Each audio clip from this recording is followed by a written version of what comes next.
মই খুব আনন্দিত হৈছো যেতিয়াৰ পৰাই সিজফায়াৰ হৈছে যেতিয়াৰ পৰাই ট্ৰাইপাৰ্টাইট টক হৈছে এই সময়ৰ পৰাই এনডিপি নেতৃত্ব কৈ আছিলে যে আমাৰ কিছুমান মানুহ ভূটানৰ জেলত আছে সেই সকলক আনিব লাগে আৰু সেই কথাটোক লৈ পেলাই তেখেতসকলৰ কৰ্তৃপক্ষৰ লগত আমি বাৰংবাৰ আলোচনা কৰিছো অসমৰ মুখ্যমন্ত্ৰী ডাঙৰীয়াও মেছেজ পঠাইছে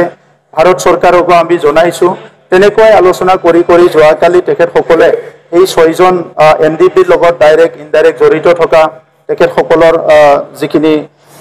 মেম্বাৰ তেখেতসকলক যোৱাকালি গধূলি ৰিলিজ কৰিছে আৰু তেখেতসকলক আমি লৈ আহিছো আৰু এতিয়া অসমৰ আমাৰ ডিজিপি ডাঙৰীয়া অসম চৰকাৰৰ পুলিচ বিভাগ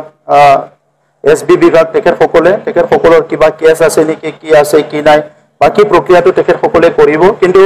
অসমত শান্তি প্ৰতিষ্ঠা কৰাৰ মুখ্যমন্ত্ৰী ডাঙৰীয়াৰ নেতৃত্বত যেটো এটা কাম চলি আছে ইয়াৰ আৰু ডাঙৰ এটা সফল বুলি আমি ক'ব লাগিব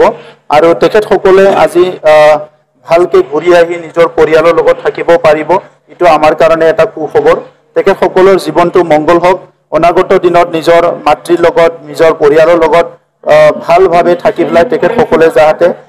ঘৰখন আগবঢ়াই নিয়াৰ লগতে সমাজখনত ভালকে কাম কৰিব পাৰি এটো মই কামনা কৰিছো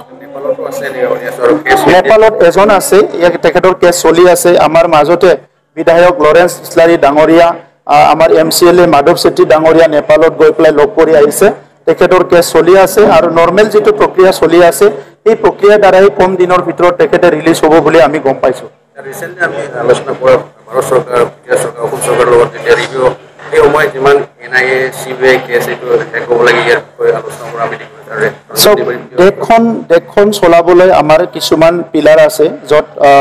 জুডিচিয়াৰিটো এটা ডাঙৰ পিলাৰ এক্সিকিউটিভটো এটা ডাঙৰ পিলাৰ সো এক্সিকিউটিভ ডিসিশন বিলাক কেতিয়াবা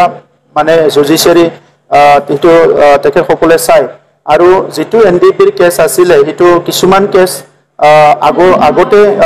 কনভিক্টেড কেছো আছিল গতিকে একবাৰ কনভিক্ট হোৱাৰ পিছত ইয়াৰ প্ৰক্ৰিয়াটো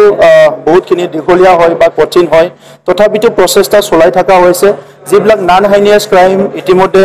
এই কেছবিলাক উইথড্ৰ কৰা হ'ল হাইনিয়াস ক্ৰাইমৰ ভিতৰতো আমাৰ মুখ্যমন্ত্ৰী ডাঙৰীয়াই কৈছে যে যিবিলাক নেচাৰটো চাই পেলাই উইথড্ৰ কৰিব পাৰে এইখিনি উইথড্ৰ কৰিব লাগে আৰু যিখিনি এনআইএ কেছ আছে এই কেছবিলাক লাহে লাহেকৈ শেষ কৰাৰ কাৰণে মুখ্যমন্ত্ৰী ডাঙৰীয়াই এটা ডাঙৰ পদক্ষেপ লৈছে আৰু এই পদক্ষেপটোৰ দ্বাৰাই সকলো জেলৰ সমস্যাবিলাক সমাধান হ'ব বুলি মই আশা কৰিছো